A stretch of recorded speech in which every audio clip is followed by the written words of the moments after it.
Amén. El día de hoy seguimos en Romanos 9. Vamos a ver el versículo 14 y 15. A través de estas clases hemos estado hablando de Romanos 9 y hemos estado viendo, como dijimos anteriormente, temas en los cuales son complicados de tocar, de entender. Hemos visto, ¿cierto?, cómo trabaja Dios, cómo es su propósito. Hablamos sobre su elección, hablamos sobre su predestinación, hablamos, ¿cierto?, sobre la santificación, cómo Él santifica, cómo Él guía en el camino. Y esta es la tercera clase, ¿cierto?, de Romanos 9.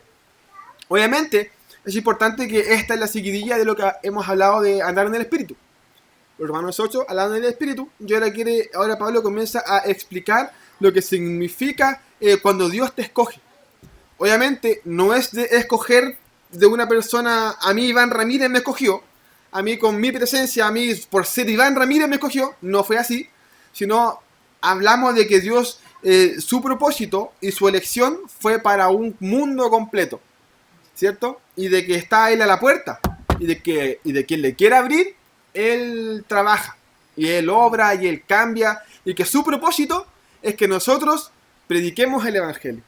Por eso estipula la iglesia, porque el propósito de la iglesia y los ministerios es para eso, para predicar su Evangelio. Nada más que eso. Ese es el propósito de Dios, que nosotros sigamos perseverando y prediquemos el Evangelio. Amén. Dice, ¿qué pues diremos? ¿Que hay injusticia en Dios? En ninguna manera. Pues a Moisés dice, tendré misericordia del que yo tenga misericordia, y me compadeceré del que yo me compadezca.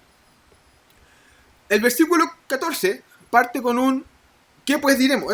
Versículo 14 parte con un ¿qué pues diremos? Es importante recordar de que estamos hablando de cómo termina Romanos 9:13, con a Jacob amé, más a Esaú aborrecí. ¿Se acuerdan que así termina el versículo? Así he terminado la clase pasada, y termina con ese versículo el 13. A Jacob amé, más a Esaú aborrecí. O sea, de que Pablo todavía sigue hablando de la elección. Todavía no es un tema aparte de esto. Todavía sigue hablando de cómo Dios elige a las personas. De cómo Dios, ¿cierto? De cómo Él obra. Porque recordemos que el judío todavía tenía este pensamiento en la mente o en el corazón impregnado de que ellos eran escogidos por ser de la tribu de Israel. Que ellos eran escogidos por ser judíos. Ellos eran escogidos porque Dios se les presentó a ellos primero. Los pusimos como ejemplo con nosotros mismos. Que nos sentimos parte porque nos congregamos, nos sentimos parte porque soy cristiano de chiquitito, nos sentimos parte porque yo voy a la iglesia, porque yo oro. Y como yo oro, yo nací para ser cristiano. Ellos pensaban exactamente lo mismo. Y con ese concepto, ellos querían que el gentil les hiciera caso, les obedeciera. Por eso sigue este mismo tema. ¿Qué pues diremos a lo que hemos dicho anteriormente? ¿Qué diremos? ¿Diremos que hay injusticia en Dios?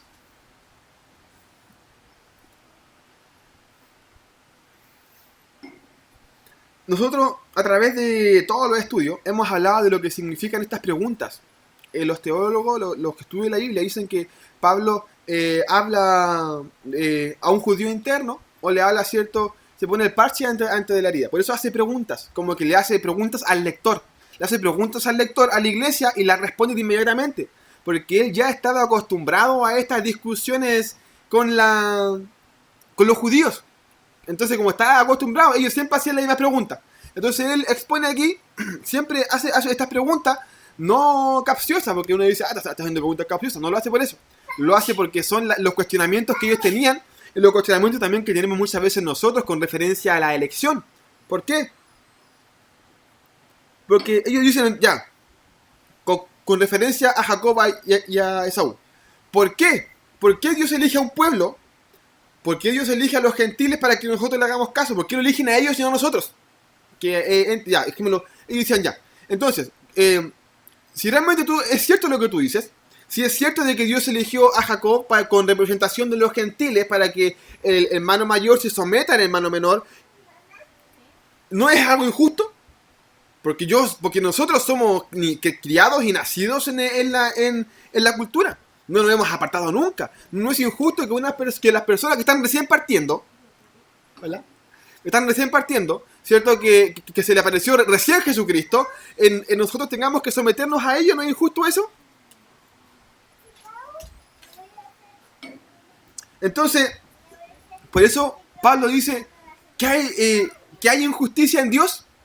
Es como, por ejemplo, yo no sé si, yo sé que la mayoría de los que estamos acá llevamos muchos años en el Evangelio, y yo he caído muchas veces en esto porque de repente uno cae en la vanidad de repente del conocimiento, o no solamente uno, sino uno ve a las personas, a pastores, a ministros, a gente que lleva años en el Evangelio, que tienen salidas o tienen pensamientos que son medio discriminatorios. Como por ejemplo, es como que un pastor que comprendiera esto de que somos todos iguales delante de Dios y de que la honra es para todos igual, es que dijera, oye, o sea, de que si somos todos iguales, mi honra, que yo llevo 20 años caminando en el pastorado, he levantado carpas, he levantado iglesias, he traído gente, he predicado, he entregado la gran comisión, me han apiedrado, me han golpeado, tengo la misma honra delante de Dios que el que partió hace 2 meses. Soy tan santo como él. ¿No creéis que es algo injusto? ¿Qué es lo que es el pensamiento que tenían los judíos? Entonces, ante esta pregunta, Pablo dice, en ninguna manera. Dios no es injusto. Porque Él quiere que entiendan algo muy importante. Que tanto el judío como el gentil, el pastor como el hermano, que el apóstol, no sé, que el arcángel, que las personas que llevan 20, 40, 30 años, 50 años del evangelio, que nacieron criados del evangelio, que hablaron en lengua a los 7 años, que a los 6 años recibieron a Jesucristo en su corazón y de ahí nunca se han apartado, son tan santos como el drogadicto que se convirtió ayer. Y eso cuesta aceptarlo. Cuando nosotros hacíamos estas clases online con mi primo y otro matrimonio, ¿cierto? Yo entré en este colapso psicológico por lo mismo. Porque yo decía, oye, yo le decía, las ganas no me entendían, me decía, pero ¿cómo te va a costar tanto? Yo le decía, es que yo fui criado en el evangelio. Yo predicaba en el colegio. Yo me guardé todo este tiempo en matrimonio, guardé mi lengua, guardé mi carácter, me guardé todo este tiempo para que Dios me diga de que soy igual que tú, que tengo la misma honra. No, yo decía, yo no quiero ser egocéntrico. No hablamos de eso, porque yo decía, al menos no sé, de que alguien me escuche o que me escuchen, no sé, ¿por qué tengo que ser igual? ¿Por qué Dios me ve igual entonces si yo me he sacrificado mucho más que ellos? Por ejemplo, yo le decía, mientras este vacilaba, yo me congregaba. ¿Por qué? Mientras este fumaba, que carreteaba, iba a los vicios, fornicaba, yo me cuidaba y me guardaba. ¿Por qué? ¿Por qué Dios me ve igual que a él? Si yo... Entonces te decía, y es aquí donde dice, ¿cierto? ¿Qué pues diremos? ¿Hay injusticia en Dios? ¿Por qué pasa esto? Y ahí Dios dice, bueno, yo tengo misericordia de quien yo quiero tener misericordia. Entonces, el judío, incluso también el cristiano de hoy que habla o que experimenta esto, yo estoy seguro que la mayoría de las personas lo experimentan, o a lo mejor esperemos que no lo experimente más adelante y que lo entiendan quizás, de que de repente uno se ve lleno de cosas, uno se ve participando, uno se ve siendo esposo de, esposa de, uno se ve predicando acá arriba, uno se ve predicando en la calle, uno se ve que la gente incluso te respeta en la calle o que tu familia te respeta, y entonces llega un lapso de tiempo donde Dios te dice, oye, en forma vulgar, bájate del pony, porque tu santidad, tu salvación es igual que la de este que está aquí, que es la que a que tú le predicaste. Si él se convierte, es igual a ti. Entonces uno dice, ¿por qué Dios? Ellos decían, ¿por qué Dios es injusto? Es como se comporta al día de hoy el cristiano, desgraciadamente. Es cuando uno entra en sabiduría o en entendimiento, o cuando uno se da cuenta que uno está orando más, que uno está buscando más, uno se siente con el derecho de, porque me siento más santo. Entonces Pablo está diciendo, no. Quizás, cierto, tú a él le puedes ver que cae, a lo mejor, no sé, porque siempre vas a ver a alguien que cae o que hace esto y esto otro, pero tú no puedes decir que él es más santo que tú o que él es más que tú si tú no conoces su intimidad, y 2, la salvación es personal, y 3, yo tengo misericordia de quien yo quiero tener misericordia. Entonces, uno se lo cuestiona. Yo estoy... yo he conocido personas que son... que tienen muy mala doctrina, que son mentirosos, cristianos que son mentirosos, que son amantes del dinero, pero cuando ellos predican dicen, oh, yo ayer prediqué en la calle y se convirtieron como 20. Y uno dice, pucha, yo predico en la calle y no llega ni uno. Señor, ¿por qué lo haces? ¿Será que eres injusto? ¿Qué es lo que pensaban ellos? ¿Será que eres injusto, Dios? ¿Será que estoy haciendo algo mal? ¿O será que Él está haciendo algo mal? ¿Qué pasa? ¿Qué pasa aquí con esto? Entonces Pablo quiere hacer que el cristiano, que nosotros y la iglesia comprenda de que Dios no es injusto. Y nos va a explicar su justicia, cómo Él actúa a través de una palabra hermosa que es la palabra misericordia. Pensé que era el mío, como, ¿verdad que el mío está malo? Pablo, después de decir esto en el versículo 14, en el versículo 15, nombra una palabra que de repente a nosotros nos cuesta comprender, que no la entendemos muy bien, o que quizás la hemos escuchado, la hemos predicado, lo hemos hablado, lo hemos compartido, lo hemos estudiado, pero no entendemos por cuándo nace esta pregunta o esta palabra que se llama misericordia.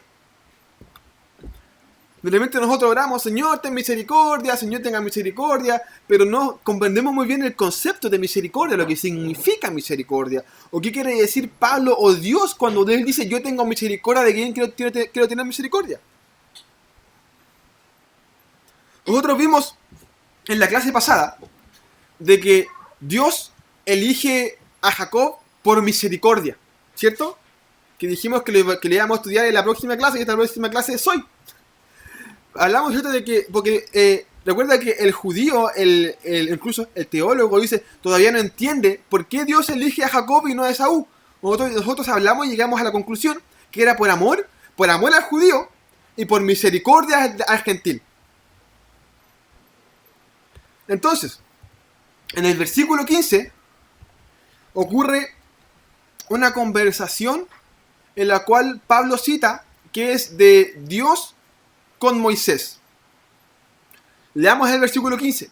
Dice así: pues a Moisés dice, tendré misericordia del que yo tenga misericordia y me compadeceré del que yo me compadezca. Esta palabra o esta cita Pablo la saca de Éxodo. Parte de Éxodo 32. No sé si ustedes han escuchado la historia. ¿Quién no ha escuchado la historia de cuando Dios le da los mandamientos al pueblo de Israel? Yo creo que hasta predicada, conocida, la hemos visto en la tele, en serie, la hemos visto en todas partes. Se la voy a resumir para que comprendamos por qué se la voy a resumir, porque es importante comprender lo que quiere decir Dios, lo que quiere decir Pablo, lo que él quiere, por qué dice estas palabras. Entonces, cuando el pueblo de Israel sale de Egipto, llegan a un monte, ¿cierto? Llegan a un monte y Dios se les presenta. Dios se les presenta y ellos, y Dios les empieza a hablar a ellos, a todos con presencia. Y ellos tienen miedo, les da miedo y le dicen a Moisés, ¿sabes qué, Moisés?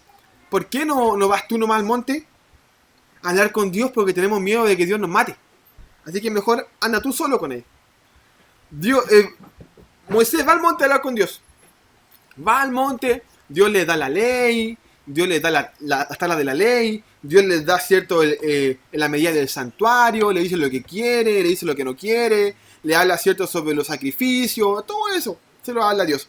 Entonces cuando termina la conversación, llega Dios y al pueblo se le ocurre la brillante idea de hacer un becerro de oro.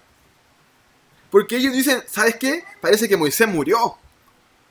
Y como Moisés murió, deberíamos hacer un dios.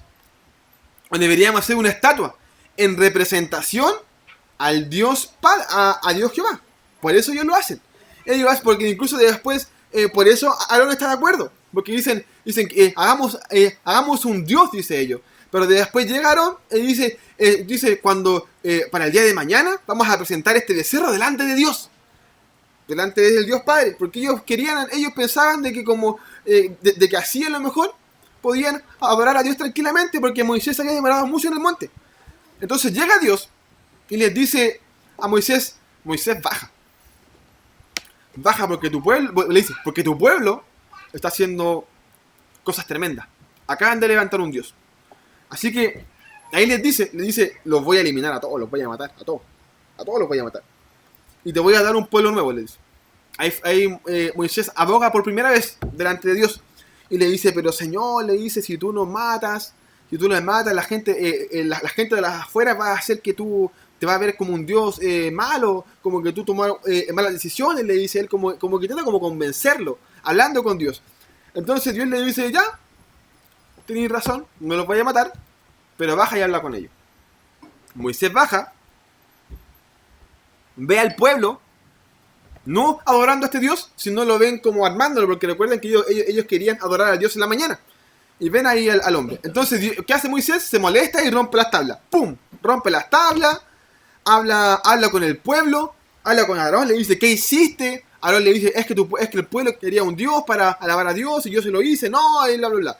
Entonces, muere el becerro, muere todo el becerro, el oro, se lo da de beber a todos los judíos, y él dice, ya, los que están del lado de este Dios, del Dios de Israel, que vengan con nosotros. Y toda la tribu de Leví y un poco más fueron con él, y todos los demás que no quisieron venir, murieron. Murieron como 30.000 personas en esa misma noche. Entonces resulta de que Moisés dice, ya, voy a subir de nuevo al monte. Voy a subir de nuevo al monte para hablar con Dios. Porque algo quiere para apaciguar su ira, porque estaba muy enojado. Entonces, habla con Dios, y Dios le dice que obviamente que los perdona, pero que él no va a estar más con ellos. Dice que lo va a llevar a la tierra prometida, pero que él no va a estar con ellos. Le va a enviar un ángel nomás que lo guíe, pero que si ellos mueren en su total, él le va a dar la tierra nomás. El camino de lo que pasa de ahí para allá, a él no le compete. Es lo que Dios habla con Moisés. Entonces Moisés no se molesta, se pone triste. Y dice, Señor, si tú no estás conmigo, no quiero que esté entonces, pues. Mejor mátame, porque si tú no estás, ¿de qué me sirve ir a un lugar que tú no me diste si tú no vas a estar? Entonces, Dios se complace de esta reacción de Moisés. Y aquí ocurre una conversación entre Dios y Moisés, que pasa en Éxodo, esto sí busquémoslo, del 17 al 19, para que lo leamos juntos. Porque por esta conversación es por cual Pablo cita esta palabra de Romanos 9:15. ¿Lo tienen? ¿Amén? Cuando lo tengan, dicen amén. Éxodo 33, del 17 al 19.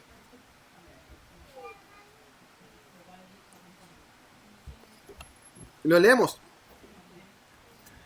Dice así: y Jehová dijo a Moisés, también haré esto que has dicho, por cuanto has hallado gracia en mis ojos. Ahí refiere a la promesa que dijo que no los va a dejar solos.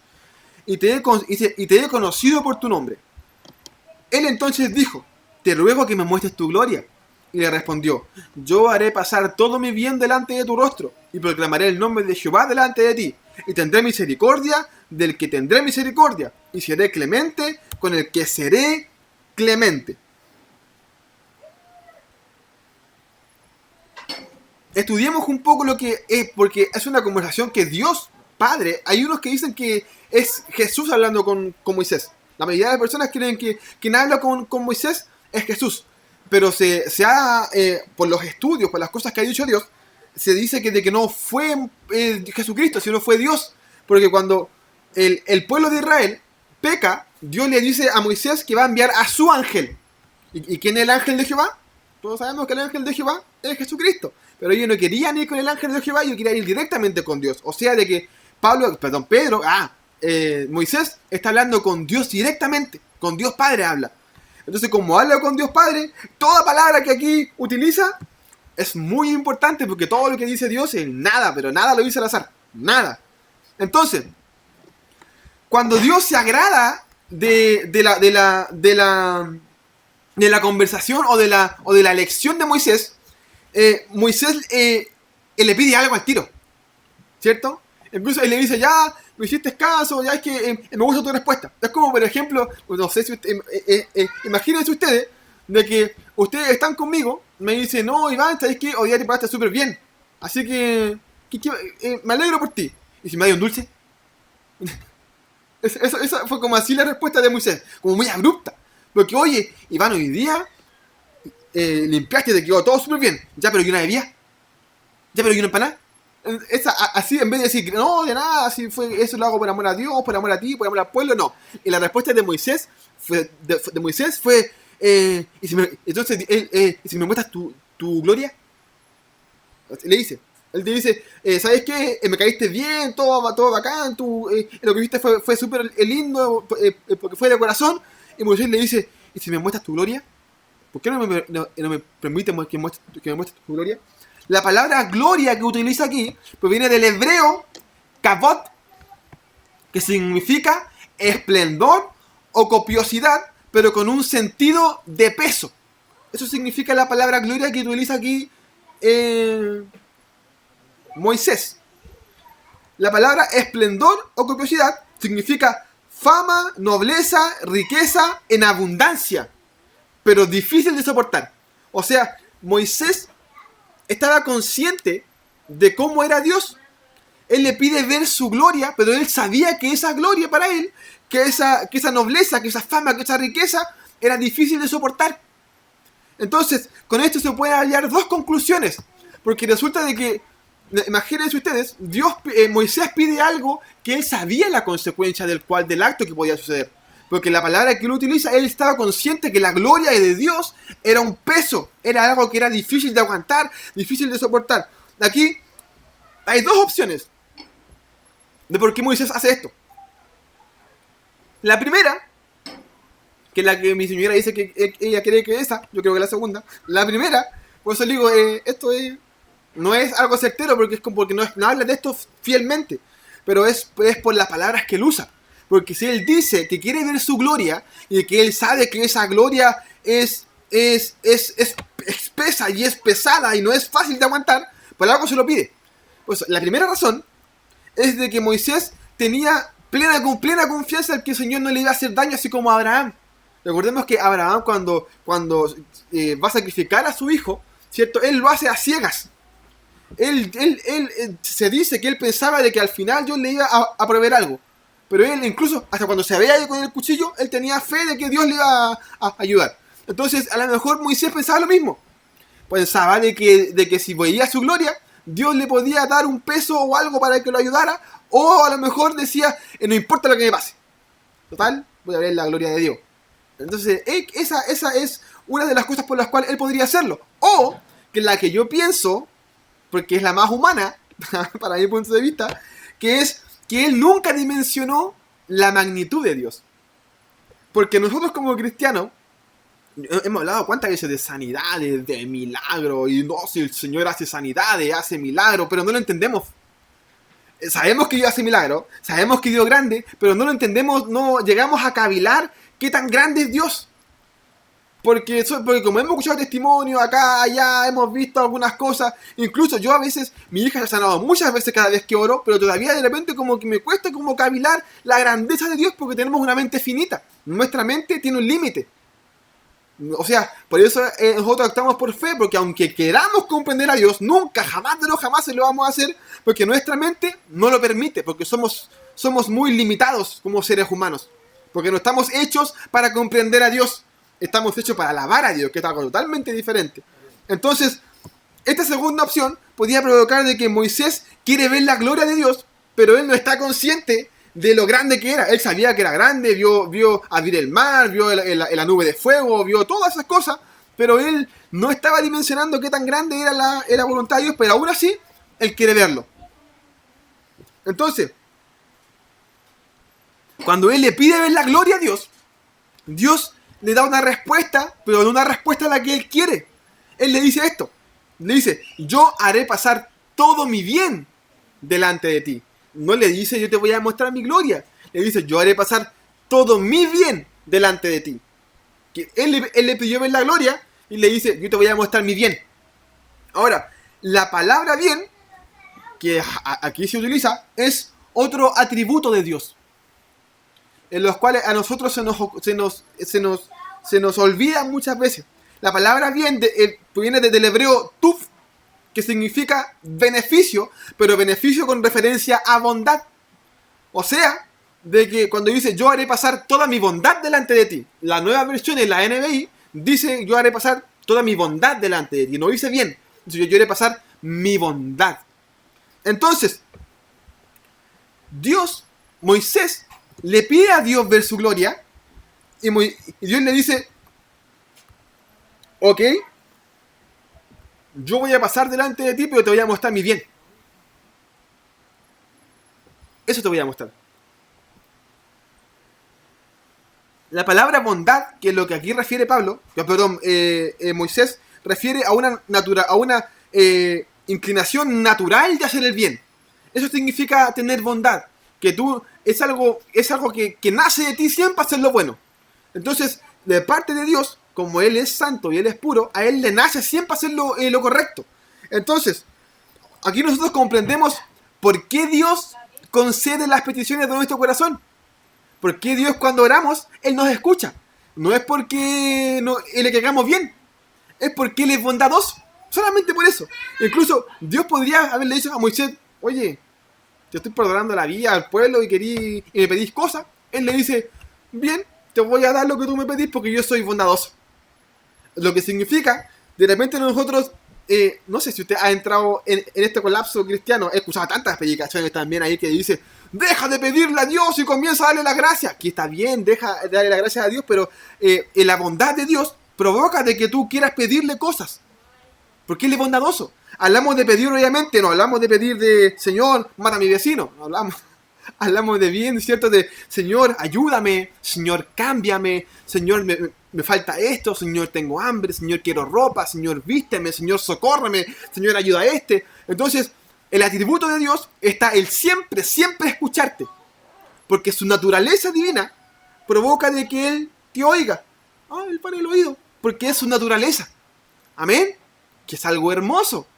Y lo que estamos viendo en toda la clase anteriormente, porque recuerde que el judío sentía de que como ellos eran escogidos, Dios los escuchaba más. Pero Dios no dice esto con Moisés. Dice de que Él se le va a reflejar porque Él es bondadoso. Porque Él se inclina a hacer el bien. Dios responde porque Él es bondadoso. Solamente por eso. Así que si usted alguna vez tiene miedo de clamar, no lo haga. Clame. Porque Él siempre va a estar ahí, inclinando su oído. Y como Moisés, de repente nosotros no comprendemos lo bondadoso que es Dios porque somos seres humanos carnales. Pero Él es rico en bondad. Es lo que le dice a Moisés. Entonces, cuando le dice esto, le dice, pasaré mi bien delante de ti, dice, y proclamaré, ahí hay agüita que te vayas a sacar. Dice, y proclamaré el nombre de Jehová delante de ti. Yo no sé si ustedes se han preguntado alguna vez por qué los judíos o por qué los testigos de Jehová están como prácticamente psicoseados con el nombre de Dios. ¿Nunca se han hecho esa pregunta? Porque es cierto, si vemos en toda la Biblia, en Moisés, dicen, Abraham dice, dime tu nombre, ¿cuál es tu nombre? Revélame tu nombre. Los testigos de Jehová están pegados, no, es que el nombre de Dios acá, como que necesitan saber sí o sí el nombre de Dios. Resulta de que para los judíos, conocer el nombre de Dios es cultural. ¿Por qué es cultural? Porque conocer el nombre de una persona, para el judío, te da a comprender sus antepasados y el significado de lo que significa tu nombre. Para el judío es importante lo que significa tu nombre porque es lo que tu papá piensa de ti.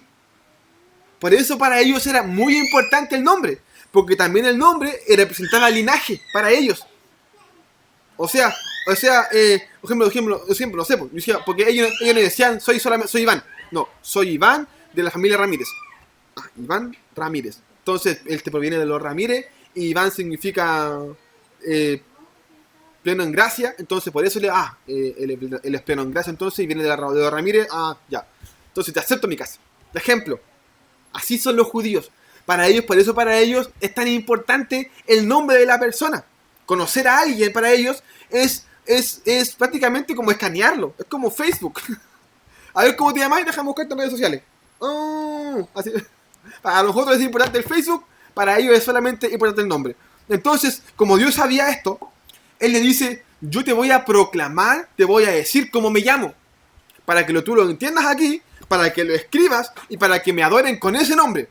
Y Él dice que se llama, en la versión Reina Valera, que se llama Jehová. La palabra Jehová deriva de la palabra Yahweh o Yahvé, como le decimos nosotros, pero se escribe Yahweh. Ahora, si ustedes se dan cuenta, muchas canciones ahora dicen Yahweh en vez de Yahvé. Es porque se escribe con W, Yahweh. Y la palabra Yahweh significa Señor Dios. Eso significa. ¿Por qué Señor Dios? Porque la palabra Señor simboliza un rango superior que puede tener un hombre aquí en la tierra como mortal. La palabra Señor simboliza un cargo humano superior. Y la palabra Dios significa hacedor o creador del universo.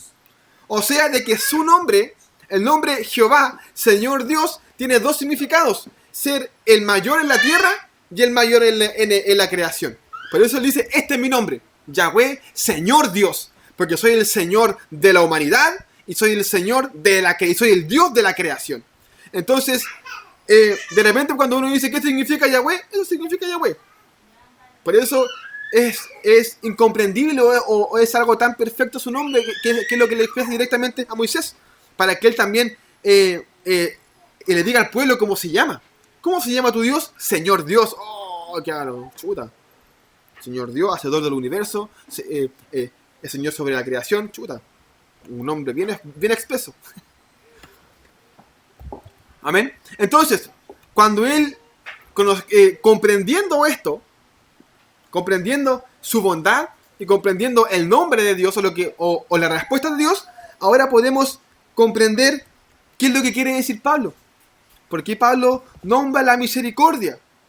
Por eso debemos seguir comprendiendo o escuchando la conversación que tiene Dios con Moisés. Éxodo 33, del 20 al 23. Seguimos en Éxodo 33, del 20 al 33.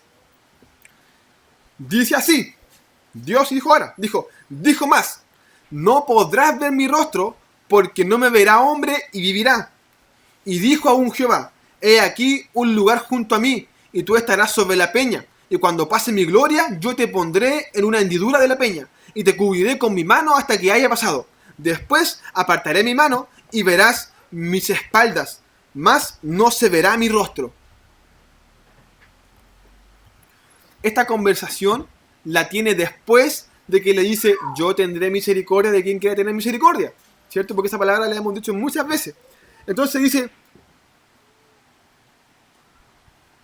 Dios le dice a Moisés que le va a mostrar su bondad, o sea que lo va a escuchar, porque él es rico en escuchar, rico en bondad, y le dice de que también le va a presentar su nombre para que entienda con quién está, hablando, para que guarde respeto. Porque recordemos que la primera vez que Dios se encuentra con Moisés, Dios le dice, oye, sácate las sandalias, sácate los zapatos, porque este lugar es santo. Dios quiere que Moisés comprenda con la persona que él se está encontrando, que es con el Señor Dios, con el Señor del hombre y con el hacedor de toda la tierra. Entonces él quiere que lo entienda. Entonces dice ya, ahora tú entendiendo esto, yo te voy a cumplir lo que tú me dijiste, pero yo no puedo hacerlo así como así, porque vaya a morir. Porque si tú ves mi gloria, vas a morir. Y es aquí donde actúa la misericordia de Dios. Resulta de que Dios le dice a Moisés que se esconda tras la peña, ¿cierto? Y que lo vea por la hendidura. Esa peña, adivine qué simboliza. A Jesucristo. Y adivina qué simboliza el hoyito. La hendidura. El sacrificio. La lanza. Los hoyos en las manos. Entonces, Dios le dice esto a Moisés. Le dice, yo no te puedo mostrar mi gloria, porque vas a morir. La única forma que tú puedes verla es detrás de la piedra y mirándome por el hoyito. La única forma que tú puedes verme a mí es detrás de Jesucristo y mirando por su sacrificio. No hay ninguna otra forma en la cual, mis hermanos, usted no puede ver a Dios y en su misericordia. La misericordia de Dios provoca de que nosotros podamos ver a Dios. Por eso Él dice, yo tengo misericordia de quien yo quiero tener misericordia. O sea, cuando yo tengo misericordia, dice Dios, te muestro a Jesucristo para que me puedas recién ver. ¿Se entiende? Entonces, ¿qué tiene que ver esto con lo que hemos visto anteriormente? Que Pablo intenta decirle al judío, al cristiano, y nosotros también al cristiano del día de hoy, de que el hombre que ve a Cristo, que ha entrado en el Evangelio, es porque Dios se ha inclinado a mirarlo. Y si Dios se inclinó a mirarlo, ¿quién soy yo? Si Dios tuvo misericordia de él y tuvo compasión de él. ¿Quién soy yo para decirle que yo soy más que él? Si Dios el mismo Dios que me miró a mí, también lo miró a él. La única forma, mis hermanos, la única forma que el hombre pueda entrar al Evangelio, entrar en Cristo, entrar en este mundo espiritual, es si Dios tiene misericordia. Yo no sé cuántos de ustedes han orado por sus hijos, por su familia, por su amigo, Señor, revélate, o vamos y le predicamos, Señor, que aquí el diablo te vaya a quedar, y que viene el Jesucristo, pero resulta que la única forma de que esta persona pueda conocer a Dios es que si Dios tiene misericordia de él. ¿Y qué más así importante? Resulta de que la única forma, mis hermanos, que Dios puede tener misericordia es nosotros hablando con Él. ¿Por qué? Porque Él es rico en bondad.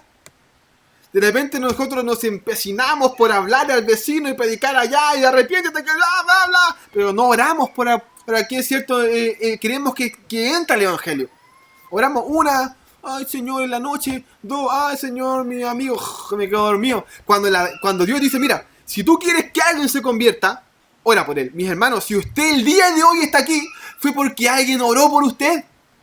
Y como esa persona oró por usted, Dios escuchó su oración y tuvo misericordia. Así de simple. Terminamos esto lo vamos a ver en la próxima clase, pero terminamos con el Romanos 9:16, para que lo leamos. Miren, que es hermoso, dice, así que no depende del que quiere, ni del que corre, sino de Dios, que tiene misericordia. Amén. No depende de usted, no depende de mí. ¿Depende de quién? De Dios, que tiene misericordia. ¿Y cómo depende de Él? Por medio de Jesucristo y su hendidura. La única forma, mis hermanos, que nosotros podemos ver a Dios es por Jesucristo. Si usted no puede o le cuesta ver a Dios, vaya a Jesucristo. Si usted no puede escuchar a Dios, vaya a Jesucristo y por medio de su sacrificio. Porque Dios le dice, escóndete tras la piedra y yo voy a pasar. Y cuando yo pase, me vaya a mirar. Pero solamente por ese hoyito. Porque es la única forma que no mueras. Si me ves fuera de la peña, vas a morir. Si me ves dentro de la peña, vas a vivir. La única forma que nosotros tenemos de acercarnos a Cristo, a Dios Padre, es por medio de Jesucristo, por su sacrificio. Y la única forma que nosotros podemos hacer que nuestros hijos, que nuestros padres, que nuestros amigos, que nuestro vecino, que nuestro ser querido entre al Evangelio, es que Dios tenga misericordia de él. Y la única forma que nosotros podemos hacer que Dios tenga misericordia, ¿cuál es? ¿Qué haciendo? Orando. Porque el Señor es bondadoso. Y cuando Él es bondadoso, ¿qué hace Él? Te manifiesta su nombre. Yo soy el Dios de la creación y soy el Dios de todo ser humano. Y eso, mis hermanos, es importante comprenderlo.